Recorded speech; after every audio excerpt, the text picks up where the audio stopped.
Sisindi ako ng kandila kasi mamamatay na yung aking solar,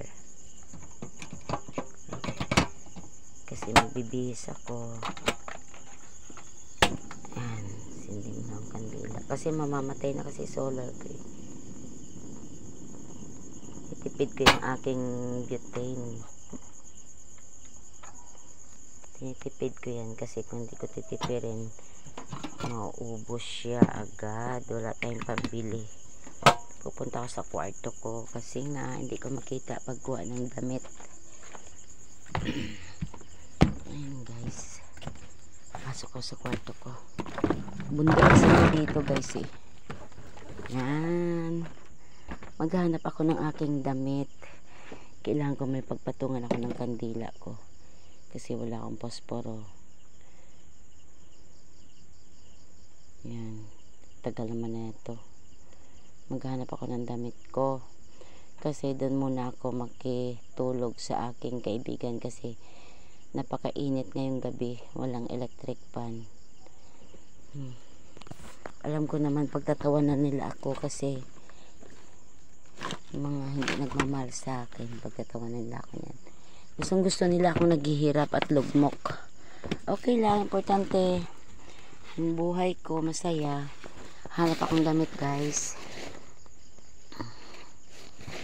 maghanap ako kasi doon ako sa friend ko matutulog.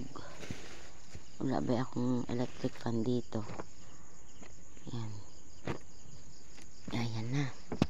Tapos ayan higaan ko, ayan may kandila pa ako. And then wait lang, ano pa bang kukunin ko?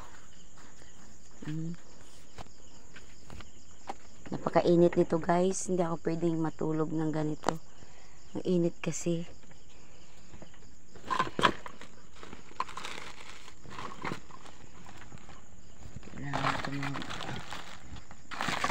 Kailangan ko makitulog sa aking kaibigan. Medyo malayo pa yung lalakarin ko guys para lang makitulog doon.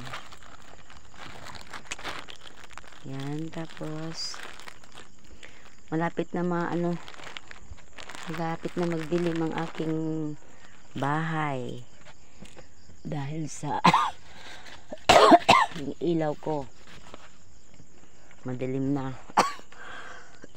Naubo-ubo ako kasi naulanan ako kanina eh. Wait lang, hanap tayo ng jacket kasi malamig dun sa kanila eh. Wala akong mahanap na jacket, kailangan mag t-shirt ako. Yan, t-shirt ako din. Init kasi, mainit dito guys. Ayan, okay, punta na ako sa aking baba. Dalhin ko tong aking electric fan, aking ilaw. Ay, ayan, napatay ng aking ilaw na solar guys. Patay na solar ko guys, kaya madilim. Patay na solar ko kaya dilim. Yan, ayan solar ko guys, mamatay na siya.